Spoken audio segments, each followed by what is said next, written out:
અતિભારે વરસાદ અને ગોરધા વિયર ડેમ ક્ષતિગ્રસ્ત થતા અસરગ્રસ્ત બનેલા માંડવી અને અરેઠ તાલુકાના પૂરગ્રસ્ત પરિવારોને સરકાર દ્વારા સહાય ચૂકવવામાં આવી છે. માંડવીના 561 પરિવારોને ₹37.77 લાખ અને અરેઠના 322 પરિવારોને ₹19.96 લાખની સહાય સીધી બેંક ખાતામાં જમા કરવામાં આવી છે. માંડવી તાલુકામાં ગત અઠવાડિયે પડેલા અતિભારે વરસાદ અને ગોરધા વિયર ડેમ ક્ષતિગ્રસ્ત થવાના કારણે આસપાસના અનેક ગામોમાં પૂરના પાણી ફરી વળ્યા હતા. અનેક પરિવારોના ઘરોમાં પાણી ઘૂસી જતા ઘરવખરી સહિતની ચીજવસ્તુઓને વ્યાપક નુકસાન થયું હતું. પૂરની સૌથી વધુ અસર બોરી ગામમાં જોવા મળી હતી. અસરગ્રસ્ત પરિવારોને તાત્કાલિક રાહત પહોંચાડવા તંત્ર દ્વારા યુદ્ધના ધોરણે કામગીરી હાથ ધરવામાં આવી હતી.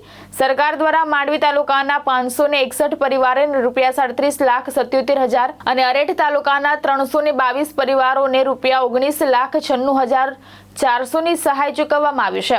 સહાયની રકમ સીધી બેંક ખાતામાં જમા કરવામાં આવી છે. જીતેન્દ્ર સોલંકી, દ્રષ્ટિકોણ ન્યૂઝ, માંડવી.